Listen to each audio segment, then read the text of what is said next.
அன்பு உறவுகளுக்கு வணக்கம்.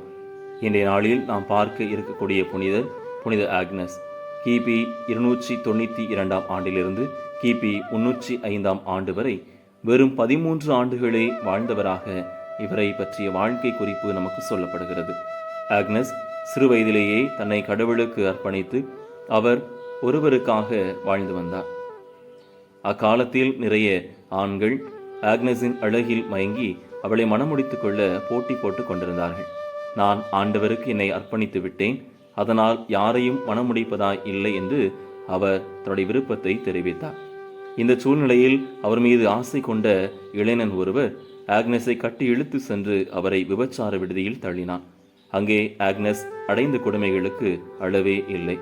தான் விபச்சார விடுதியில் தள்ளப்பட்டாலும் ஆக்னஸ் தன்னுடைய கற்பை காத்துக்கொள்ள மிக கடுமையாக போராடினார். யாராவது அவரை அணுகி சென்றார்கள் என்றால் அவருடைய முகத்திலிருந்து வெளிப்பட்ட பிரகாசமான ஒளி அவர்களை தாக்கி அவர்களை நிலைக்குலைய செய்தது. இதனால் அங்கே அவரை நெருங்க பலர் பயப்பட்டார்கள். இதற்கிடையில் அவரை நெருங்கிய இளைஞன் ஒருவன் குருடாகி போனார். அந்த இளைஞன் மீது பரிதாபப்பட்டு மீண்டும் அவருக்கு இறைவனிடம் மன்றாடி பார்வை பெற்றுக் கொடுத்தார்.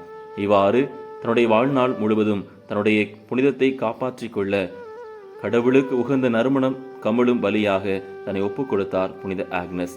ஆக்னஸின் உடல் ரோமை நகருக்கு 1.5 கிலோமீட்டருக்கு வெளியே இருந்த அவருடைய பெற்றோரின் கல்லறைக்கு அருகில் அடக்கம் செய்யப்பட்டது. 630 ஆண்டில் திருத்தந்தை ஹோனோரிஸ் என்பவர் ஆக்னஸின் உடல் இருந்த கல்லறைக்கு மேலே ஒரு கோயிலை எழுப்பி அவருடைய புகழ் உலகமெங்கும் பரவச் செய்தார்.